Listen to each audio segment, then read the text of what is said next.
गायवाडी ग्रामपंचायतीचे सरपंच विजय जामणिक यांच्या विरोधात आयोजित करण्यात आलेली विशेष ग्रामसभा सोमवारी तणावपूर्ण वातावरणात पार पडली। मात्र आवश्यक कोरम पूर्ण न झाल्याने ही ग्रामसभा अखेर बरखास्त करण्यात आली। काही दिवसांपूर्वी ग्रामपंचायतीच्या सदस्यांनी सरपंच विजय जामणिक यांच्या विरोधात अविश्वास ठराव मंजूर केला होता। त्यानंतर सरपंचांना पदावरून हटवण्याबाबत जनतेची विशेष ग्रामसभा आयोजित करण्यात आली होती। यावेळी पंचायत समिती दर्यापूरचे गट विकास अधिकारी यांच्या उपस्थितीत शासकीय नियमानुसार अविश्वास ठरावाची प्रक्रिया राबवण्यात आली। प्रशासनाकडून हात वर करून मतदानाची प्रक्रिया राबवण्यात येत असताना ग्रामस्थांनी त्यास तीव्र विरोध दर्शवला। सरपंचा विरोधातील अविश्वास ठरावासाठी गुप्त मतदान घेण्यात यावे अशी मागणी ग्रामस्थांनी केली। मात्र प्रशासनाने शासकीय नियमानुसारच कामकाज सुरू ठेवले। ग्रामसभा सुरू होण्यापूर्वी आणि दरम्यान ग्रामपंचायत कार्यालयासमोर मोठ्या संख्येने नागरिकांची गर्दी झाली होती।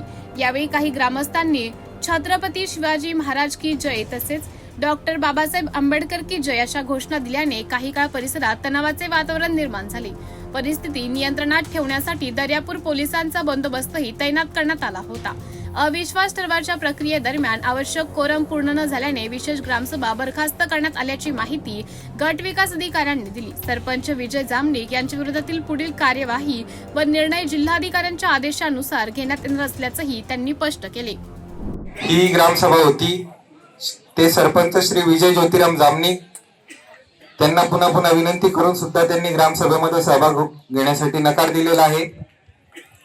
ग्रामसभेची गणपूर्ती पूर्ण झालेली नसल्यामुळे मुंबई ग्रामपंचायत ग्रामसभा बैठक नियम नुसार या ग्रामसभेचं कामकाज चालवता येणार नाही आणि या बाबतीचा अहवाल सन्माननीय जिल्हाधिकाऱ्यांना आम्ही निष्कर्षांसह हा थोड्या वेळात पाठवणार आहोत। सर्वजण उपस्थित राहिला त्याबद्दल आपले मी आभार व्यक्त करतो। सरपंच ग्रामपंचायत गायवाडी तालुका दर्यापूर यांच्यावर अविश्वास प्रस्ताव हा ग्रामपंचायत सभेसमोर पारित झालेला असल्यामुळे माननीय जिल्हाधिकारी महोदयांनी ग्रामसभेद्वारे हा अविश्वास प्रस्ताव जो आहे त्याची पडताळणी करण्यासाठी दिनांक 3 जूनला आम्हाला आदेशित करण्यात आलेलं होतं। अध्यक्षी प्राधिकारी म्हणून मी अभिषेक कासोदे गटविकास अधिकारी दर्यापूर आमची नेमणूक करण्यात आली होती। त्यासाठी ग्रामसभा आम्ही आयोजित केली होती ग्रामपंचायत गायवाडी इथे। मात्र ग्रामसभेला प्रत्यक्षामध्ये गणपूर्ती न झाल्याने कोरम पूर्ण न झाल्याने 80 सदस्य या ठिकाणी उपस्थित असल्याने आम्हाला ग्रामसभेचं कामकाज चालवता आलं नाही आणि ग्रामसभा आम्हाला या ठिकाणी थांबवावी लागली आणि तसा अहवाल आम्ही वरिष्ठ कार्यालयाला पाठवत आहोत। काय नेमकं याच्यात सरपंच गणपूर्ती न झाल्याने आम्हाला ग्रामसभेचं कामकाजच करता आलं नाही। मुळात कोरम पूर्ण झाला एकूण मतदारांच्या 15% किंवा 100 मतदार त्यानंतर आम्हाला ग्रामसभेचं कामकाज करता येतं। मात्र गणपूर्ती न झाल्यामुळे ग्रामसभेचं कामकाजच करता आलेलं नाही। त्यामुळे तशा पद्धतीचा अहवाल आम्ही जिल्हाधिकारी कार्यालयाला पाठवणार। ग्रामस्थांनी आरोप केला आहे की तुम्ही जे आधी मुनादी दिली होती त्या मुनादीमध्ये पहिले चिठ्ठी काढून सर्वसाधारण सर्व लोकांना माहित होतं पण विनाकारण कृपा मुनादी जी आहे दिनांक 10 जून 2026ला दिलेली माझ्या समोर आहे।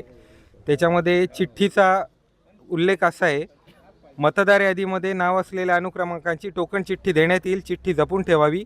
ज्या ग्रामसभा सदस्याकडे मतदार चिठ्ठी राहणार नाही त्याची गणना करण्यात येणार आणि त्यांना वाट ठरवण्यात येईल। चिठ्ठ्या या ठिकाणी प्रत्येक आलेल्या व्यक्तीचा प्रवेश सुनिश्चित करण्यासाठी मतदार यादीतला, कारण ग्रामसभेला मतदार असतो जो गावाच्या मतदार यादीमध्ये जो मेंबर येतो, त्याच्यामुळे प्रत्येकाचा टोकन नंबर आम्ही या ठिकाणी घेतलेला, त्या चिठ्ठ्या आम्ही घेतलेल्या होत्या।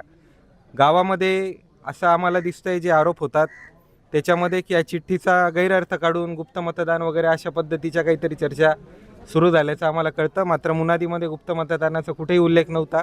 चिठ्ठीचा उल्लेख असा आहे, त्या चिठ्ठ्या सगळ्यांच्या आम्ही घेतल्या, उपस्थित सदस्यांच्या चिठ्ठ्या आम्ही जपून ठेवलेल्या आहे।